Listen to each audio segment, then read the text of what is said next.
mesdames et messieurs, recevons l'apôtre Louaou Tamakino Evaris pour l'ovation. Je vous remercie.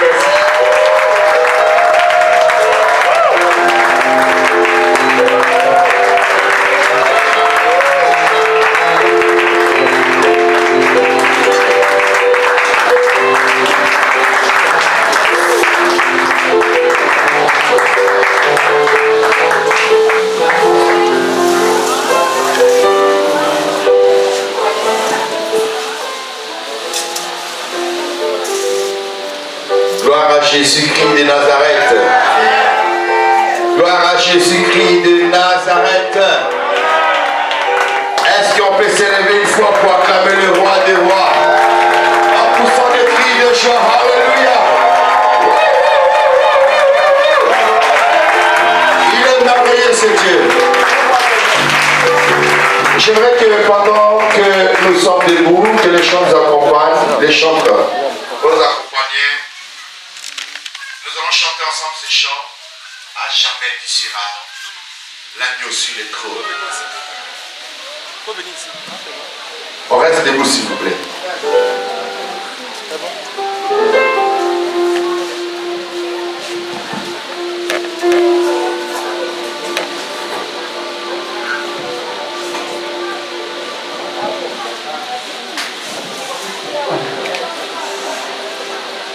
Les cieux.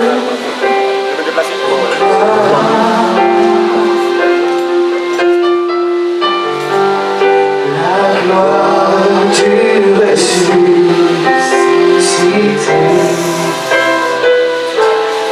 l'agneau immolé,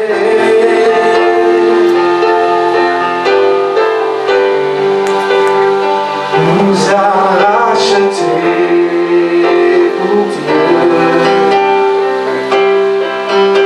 À jamais tu seras.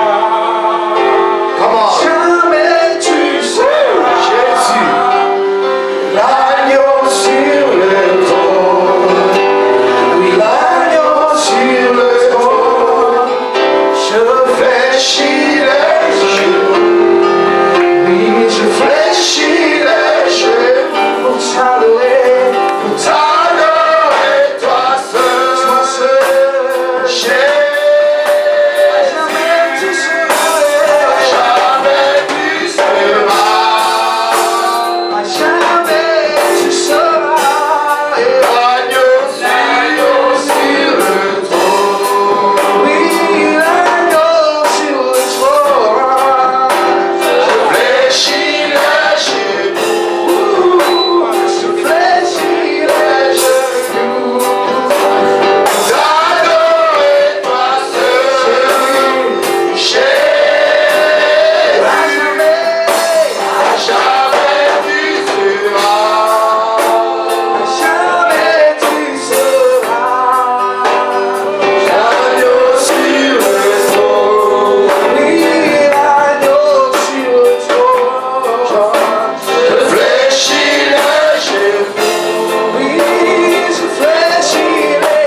Seigneur, pour cette journée glorieuse. Merci pour ta fidélité. Merci pour ton amour. Merci de m'avoir accordé encore une fois un an de plus sur ma vie. Mon âme te bénit ce soir. Merci pour ton assemblée. Merci pour ton peuple. Réunis ce soir ensemble avec ton serviteur. Nous te disons gloire et louange à toi. Adonai, le majesté, le roi des rois, le Seigneur des seigneurs. Que ton nom soit sanctifié aujourd'hui et à jamais. Au nom de Jésus-Christ, notre Seigneur. Quelqu'un peut dire Amen. On acclame le roi. Wow.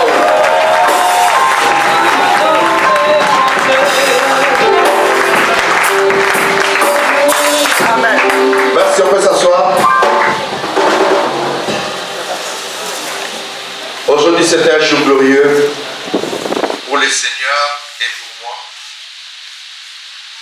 Si vous me permettez, je m'en vais vous saluer tous au nom de Jésus-Christ, notre Seigneur et Sauveur. Et que le Dieu de paix, le Dieu de grâce vous comble toutes sortes de bénédictions. Et nous croyons que ce Dieu-là, il est fidèle. J'ai désiré réellement ce soir que mes fils et mes filles se joignent à moi pour qu'ensemble nous puissions dire merci Jésus. Et qu'ensemble nous puissions rendre gloire à Dieu pour le 1 an de plus qu'il vient de m'accorder sur ma vie. C'est vraiment fabuleux. Je n'ai pas l'habitude de fêter l'anniversaire. Depuis que je suis né, je n'ai jamais fêté l'anniversaire. Mais quand j'ai vu le Seigneur m'ajouter 10 ans après mes 50e années passées, j'ai dit waouh, 60 ans, ce n'est pas donné à tout le monde. J'ai des amis, à l'âge de 60 ans, ils sont malades. D'autres ont des problèmes de diabète, d'autres ont des problèmes de tension, d'autres ont des problèmes de cœur, d'autres ont été même opérés plusieurs fois. Mais quant à moi, Dieu m'a fait grâce. Je n'ai jamais été opéré, je n'ai jamais eu le diabète, ni le problème de tension. Et jusqu'à aujourd'hui, le Seigneur continue à me garder. Et voilà pourquoi je dis waouh! Que mes enfants se joignent à moi pour que nous puissions dire ensemble merci à notre Dieu. Ça, c'est un cadeau que Dieu m'offre en ce jour. Et je suis vraiment émerveillé. Et je suis touché pour votre présence. Que le Seigneur vous bénisse davantage. Amen ou amen pas. Si ça amène, acclame Jésus très fort.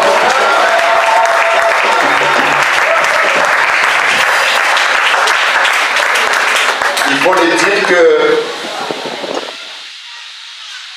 selon l'histoire, je suis arrivé en Côte d'Ivoire, j'avais encore 28 ans. Et à 28 ans déjà, j'étais en plein ministère. Je suis arrivé en Côte d'Ivoire étant un homme de Dieu. Et à peine que j'ai mis mes pieds en Côte d'Ivoire, les démons ont senti que cet homme-là, si on le laisse tranquille, ça ne serait pas bon pour nous. Je suis arrivé ici dans l'année 1992 et j'ai été reçu par un pasteur des Assemblées de Dieu. Je suis arrivé en Côte d'Ivoire par la foi, sous la recommandation du Seigneur, sans connaître quelqu'un. Mais j'obéis à la voix de Dieu et le Seigneur m'a orienté.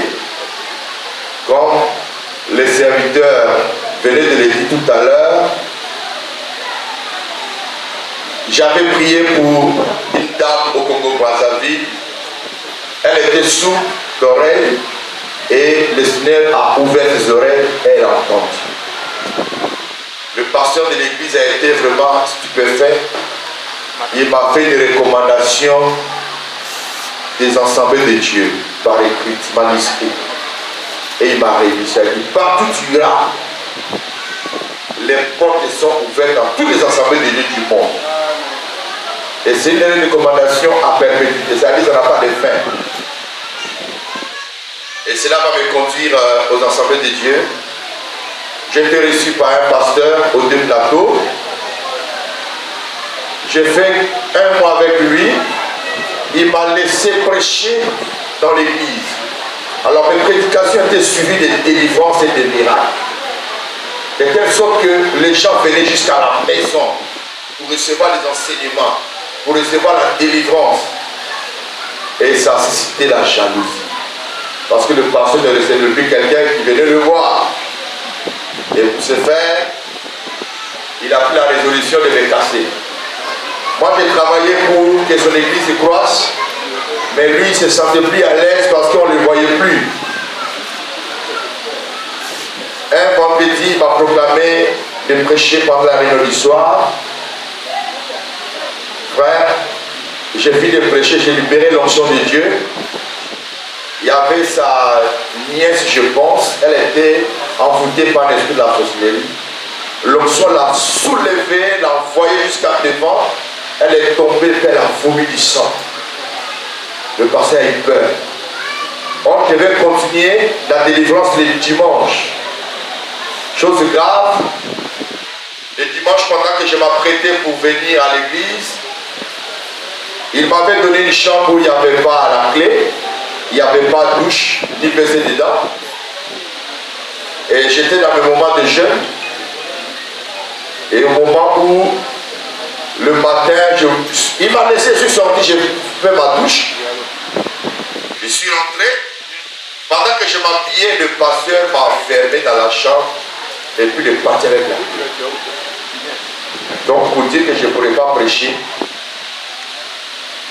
ce dimanche-là. Je suis resté enfermé dans la chambre où il y avait une douche du WC, de 6 h du matin jusqu'à 14 h. Mais malgré ça, le Seigneur m'a gardé.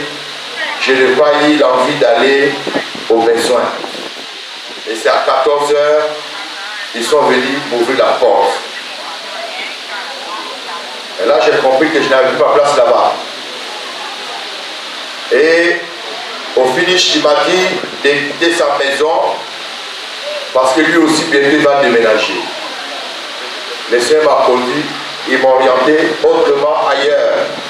Et c'est comme ça que j'ai voulu avec le Seigneur. Croyez-moi, dans une vie de sacrifice, j'ai passé mes temps dans le jeûne, dans les prières, pour que le Seigneur puisse vraiment m'orienter. J'ai été pourchassé par ces pasteurs, de telle sorte que même les fidèles des assemblées de Dieu n'avaient pas le droit de me saluer. Mais j'avais ma confiance en Dieu, et le Seigneur m'a orienté dans une cellule de prière qui était ancrée, une famille qui venait à peine de sortir des assemblées de Dieu, et ils priaient là-bas, au salon.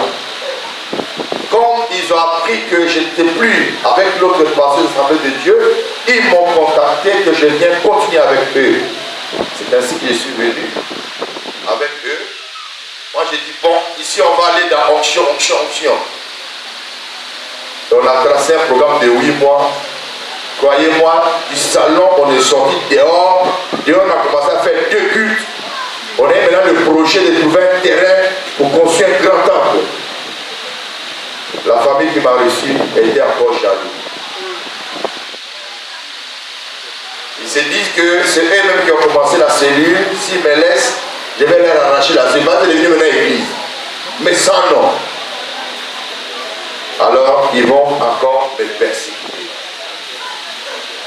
On s'est entendu que j'allais prêcher, le former pendant les 8 mois. Mais eux, ils allaient payer mon billet pour la mission en Europe. Et quand les 8 mois finis, j'ai dit, bon, j'ai fini ma mission. Croyez-moi, ils ont voulu me destituer en me remplaçant par un autre pasteur qui avait l'onction, en espérant que son onction était plus supérieure. Mais ça a été le contraire. Le pasteur a été vraiment humilié. De telle sorte que quand on nous met ensemble, quand je libère pour moi, lui il regarde, pour là c'est trop petit.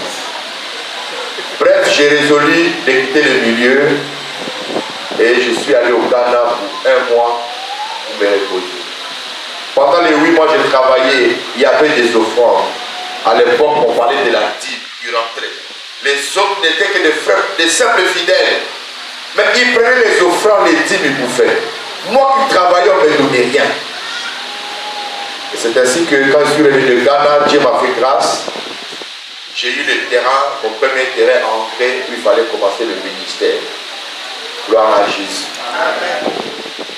Alors là, j'ai démarré maintenant en 93. L'église s'appelait Parole et Vie. À peine qu'on a démarré, à peine les persécutions commencent.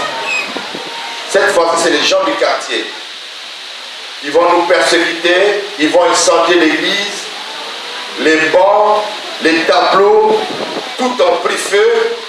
Et il y a un fidèle qui les a traduits au commissariat. Arrivé là-bas, le Seigneur m'a dit de retirer la plainte. Je retirer la plainte. Ça nous a amené à faire notre récépissé, pardon, comment on appelle ça? Non, le statut règlement intérieur, on a déposé au ministère et Dieu nous a fait grâce, on a eu notre arrêté. Chose bizarre, mes propres fidèles de l'église encore ont commencé à envier les terrains pour arracher ces terrains. La Côte d'Ivoire a été à la fois une école pour moi et une bénédiction pour moi. Une école, je dirais qu'une école de brisement, une école de formation. Parce que c'est ici, pour la première fois, j'ai été traduit au parquet, au tribunal, à cause de l'œuvre de Dieu. Pour la première fois, j'ai pris un avocat. Pour la première fois, j'ai connu l'affaire de huissier, à cause de l'œuvre de Dieu. Pour la première fois, j'ai vu mon temple être détruit. Les magasins que j'avais conçus ont été détruits complètement. Comme le disait le serviteur, je n'ai pas baissé les bras, mais j'ai continué et j'ai persévéré.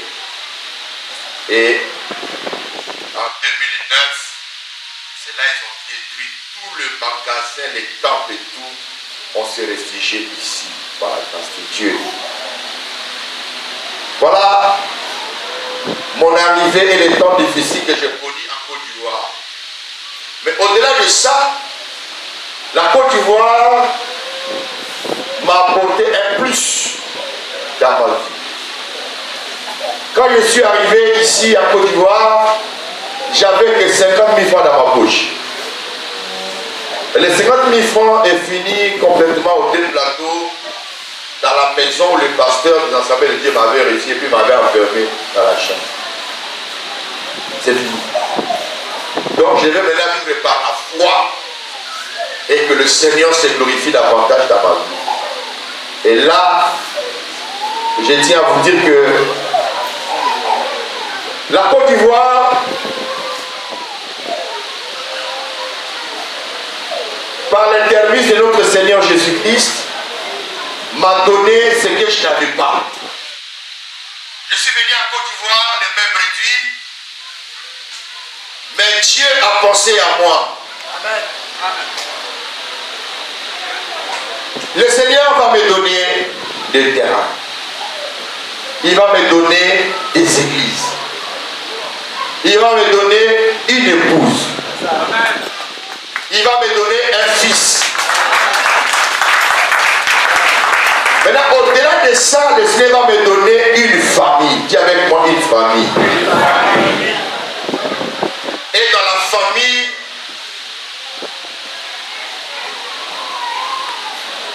je ne me sens plus seul. Parce que dans la famille, le Seigneur a fait susciter des fils et des filles dignes qui m'entourent jusqu'aujourd'hui. Ou quand je suis fatigué, ils sont là pour me fortifier. Quand je suis attaqué, ils sont là pour me soutenir. Aujourd'hui, je peux dire que je ne suis plus seul. Et parmi les fils dignes, il y a eu des serviteurs, des prédicateurs, des pasteurs, des évangélistes, des anciens. Il y a eu des diaconesses. Il y a eu des femmes braves. Si aujourd'hui, cette journée peut être célébrée, c'est grâce aux fils et aux filles que le Seigneur m'a donné en Côte d'Ivoire. Je bénis le Seigneur pour ça. Comme il a dit, celui qui va abandonner son père, sa mère, son champ, à cause de moi, il recevra au centuple les biens de ce monde. Et après cela, la vie éternelle. Et Dieu l'a confirmé pour moi dans ce pays. Amen. Et voilà pourquoi je m'en vais pour dire, la journée d'aujourd'hui, j'ai pensé dédier ça à mes fils et à mes filles spirituelles. Qui sont devenus aujourd'hui une famille pour moi. Grâce à vous, je suis fort. Parce que je sais, quelque part dans le secret, vous me soutenez spirituellement. Vous me soutenez matériellement. Vous me soutenez financièrement. Quand je suis dans le besoin, vous êtes là. Que le Seigneur vous bénisse pour votre soutien.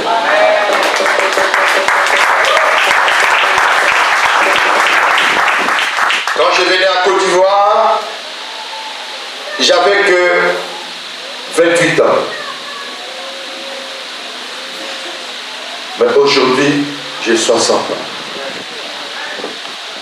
Cela veut dire que j'ai passé 32 ans à Côte d'Ivoire.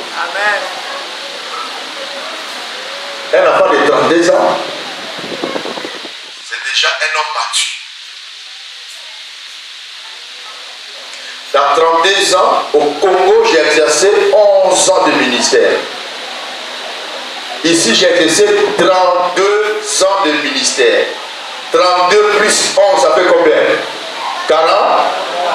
43 ans de ministère.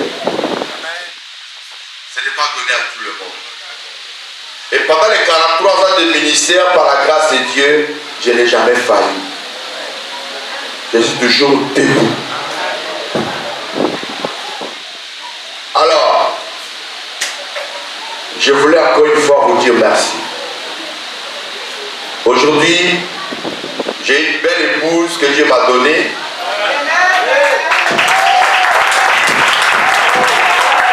Elle me soutient dans les prières. Elle est toujours à côté de moi. Il peut y avoir de haut et de bas, mais on est toujours ensemble. Et il m'a donné un enfant, un fils, qui porte un nom Chimilé. Depuis que je suis enfant, je n'ai jamais vu quelqu'un qui a fait ça. Et puis moi, je les ai pour vous regarder. Jusque-là, je suis le champion. Parce que mon nom, Évariste, ma femme c'est Nicole, c'est dérivé, c'est deux noms-là que j'ai donné à l'enfant. Et Évariste qui est E, on est d'accord? Nicole qui est Ni, Eni. C'est ça qui fait Eni. On a ajouté l'amour qui est l'homme.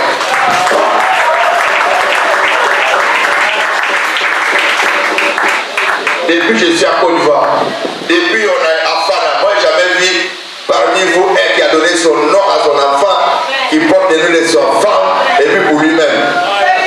On est là seulement Michael, Jean-Michel, Gabriel, Donatien.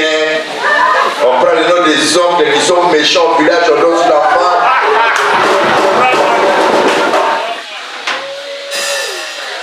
Pensez aussi à vos femmes quand même. Amen ou amen pas? Moi, il y a des fois quand ma femme me dit que toi tu m'aimes pas, il faut penser à ce que j'ai fait là-bas, il faut penser. Parce que ça là c'est un souvenir. Parce que il va aller à l'école, il va aller au travail, il va aller, on va demander Eni là, ça veut dire quoi? Eni là c'est quoi? L'autre pas c'est Eli, c'est pas Eli, c'est Eni. Que Dieu nous bénisse. Est-ce qu'on peut prendre nos Bibles maintenant? Je vais juste dire quelques mots selon la parole, à la lumière de la parole. On va lire un verset.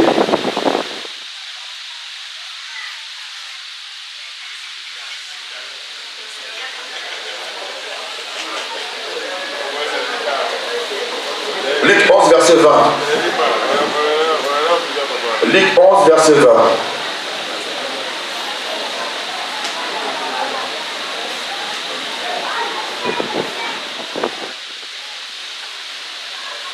Celui qui a trouvé, il peut lire rapidement.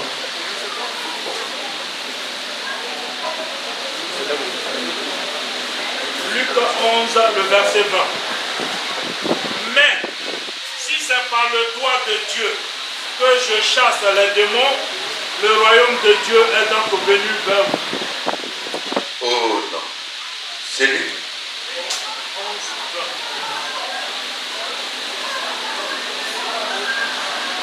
Va dans Matthieu 11, 20. Va à Matthieu 11, 20. Matthieu 11, le verset 20. Alors, il se mit à faire des reproches aux villes dans lesquelles... Non.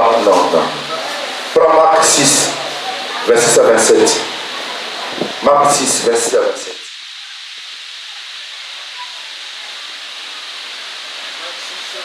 Verset 27. Marc 6, 26, 27. Le roi fut attristé, mais à cause de ce serment et des convives, C'est Matthieu 6. Matthieu 6, verset 26 à 27. Matthieu 6. Allons-y. Matthieu 6, 26, 27. Regardez les oiseaux du ciel. Ils ne sèment ni ne moissonnent, et ils n'amassent rien dans les greniers. Et votre Père céleste les nourrit. Ne valez-vous pas beaucoup plus qu'eux? Qui de vous, par ses inquiétudes, peut ajouter une coudée à la durée de sa vie? Qui de vous, par ses inquiétudes, peut ajouter la durée de la vie? Il coude de la durée de la vie. Il coude de la durée de la vie sur lui. Disons ça comme ça. Quand on parle d'une coude, le fait se réfère aux anciennes mesures dans l'Ancien Testament. Aujourd'hui, nous avons comment on appelle ça, les décamètres, pour faire des pouvoirs de mesure. Mais à leur temps, on mesurait par des coudées. Des lattes, ici, ça faisait soit de 50 cm. Deux coudées, ça faisait 1 mètre. Mais qui d'entre vous a ce pouvoir-là d'ajouter une coudée de vie sur sa vie?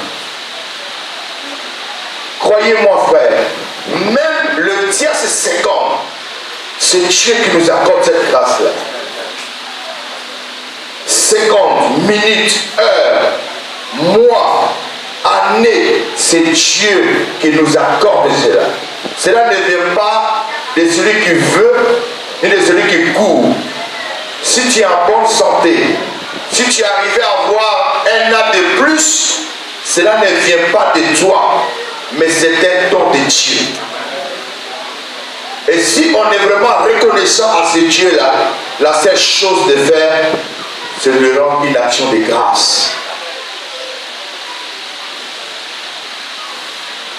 Voilà pourquoi Jésus a illustré cela à un homme qui avait beaucoup de biens et plein de projets.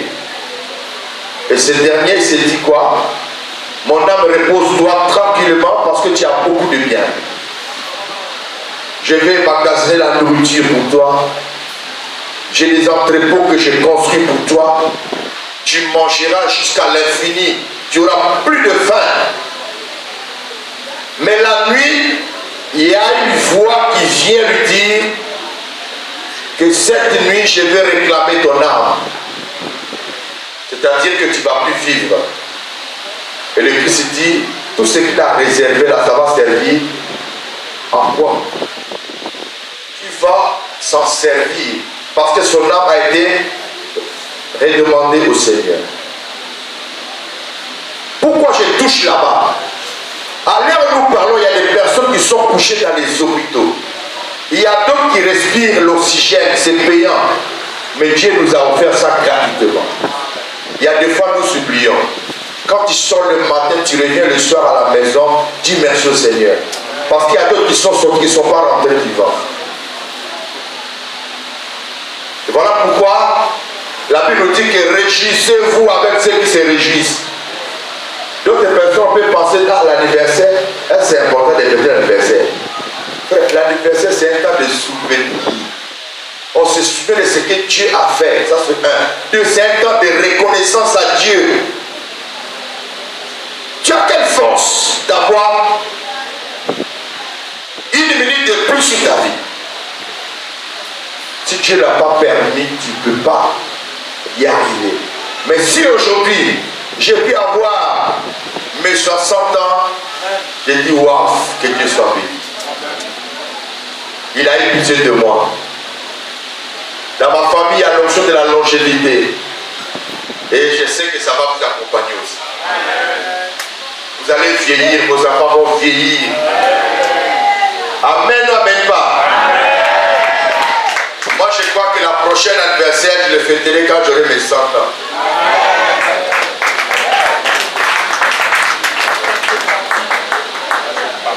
Moi, je fais partie de la promotion qui va accueillir Jésus quand il va revenir. C'est-à-dire, les gens ne vont pas connaître la mort. Un ami pasteur, lui, quand il prêche au funérailles, il donne un chant, il dit ça c'est ma chanson quand je vais mourir. Et ça vous allez chanter. 2, 3 fois, une fois je l'ai appelé. Moi, je lui ai dit, toi tu crois vraiment que tu vas mourir quoi? Il dit oui, je crois. Donc c'est la chanson qui est là, oui. Mais moi je crois que je serai enlevé. Parce que l'église, tous ceux qui seront enlevés ne vont pas connaître la mort. Et vous le savez. Ah, vous ne le savez pas. La mort n'est pas donnée pour tout le monde. Il y a des personnes qui ne vont pas passer par la mort. Ceux qui seront enlevés, ils vont s'échapper. Ils ne vont pas connaître les processus de la mort. Non, non, non, non, non. Donc mets ton nom sur la liste de ceux qui seront enlevés. Amen. Mets ton nom sur la liste de ceux qui ne mourront jusqu'à ce que l'enlèvement vienne. Si tu as déjà fait ton testament, tu as laissé dans les paroles, tu as déjà mis ton nom sur la liste de ceux qui vont mourir. Donc, il faut attendre, la mort va venir vers toi. Parce que la mort a des odeurs. Quand il passe, on sent qu'il y a la mort ici, lui il va rentrer pour te visiter. Quand tu parles trop de la mort, moi je sais que bientôt je vais mourir. La mort aime ça. La mort va rentrer, elle va rentrer chez toi pour te visiter. Mais il faut le repousser. Amen, amen pas. Tu vivras longtemps, dis amen. Tu dépasseras 100 ans, dis amen. Dieu va renouveler ton sang, dis amen. Il va renouveler ton énergie, dis amen. Voilà. Quand j'ai eu mes 56 ans, j'ai dit à un pasteur, il me dit non, c'est pas vrai. Toi comme ça, tu as moi dit. Il dit non, non, non, non, non, non, tu es né quand? Non, lui il ne croit pas. Tu vas dépasser par la grâce de Dieu ce temps-là. Amen, amen pas. Quand j'étais en Norvège, j'ai vu un pasteur blanc qui avait 120 ans. Je lui ai dit, prie pour moi. Ben, je vais dépasser ton âge là. Il a dit, c'est ça qui est la vérité. Et lui et sa femme, ils ont prié pour moi. Si c'est Dieu qui ajoute sur la vie des humains, il va ajouter sur la vie. Notre Dieu, il ne retranche pas. Mais lui, il ajoute. Mais c'est le diable qui retranche. Quand le diable, il sait que tu as 60 ans, 100 ans de vie, et que tu viens les condamner, il va retrancher dans 60 ans là, au moins 30. Maintenant, toi, tu gardes 30. À 30 ans, il te récupère. Les 30 ans autres là, tu vas le servir. Mais Dieu, lui, il ne retranche pas, mais il met fin à la vie de quelqu'un. Quand il met fin à la vie de quelqu'un, c'est ce qu'il est écrit. Il est réservé à un homme de mourir. Après quoi vient le? Mais chez le diable, quand il a retranché, les 30 ans qu'il va t'utiliser d'abord, avant que tu meurs normalement. Mais Dieu, quand tu meurs, c'est le jugement qui t'attend. Cela veut dire que lui, il met fin à la vie de quelqu'un, mais il ne retranche pas. Mais c'est le diable qui retranche, il va bénéficier des années qu'il a retranché dans ta vie. Rendons gloire à notre Dieu ce soir. Est-ce qu'on peut s'élever ici?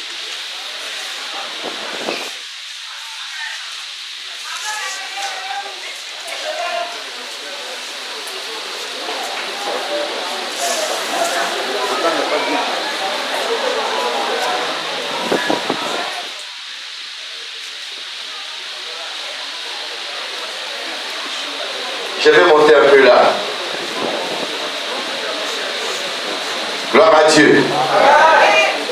Quand je vous vois comme ça, mon cœur est dans la joie. Amen.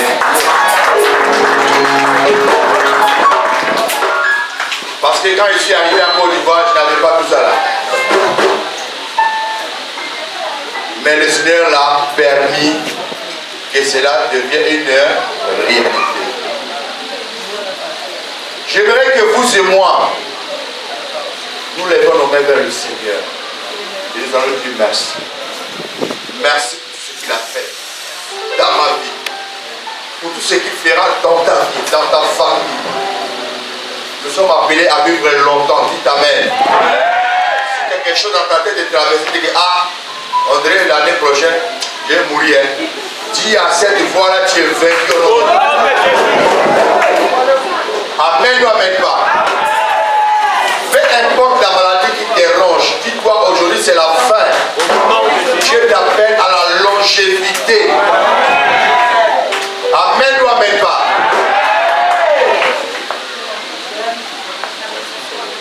Si tu as mal quelque part, souvent quand on est malade, il y a des voix qui résonnent, ça là, il va mourir. Hein? Tu sais qu'il y a une tante, il y a une soeur, il y a une maman, il y a un frère qui est mort dans ça. Toi tu dis oui. Moi-même je sais que je vais mourir. Après d'aujourd'hui, dis non, dis non. Dis non. Je suis appelé pour vivre. Au nom de Jésus. Mon nom est inscrit sur la liste de ceux qui seront enlevés. Ils ne vont pas connaître la mort. Au nom de Jésus. Les mains levées vers le ciel. Nous chantons mon âme bénit le Seigneur. Et mon esprit magnifie son nom.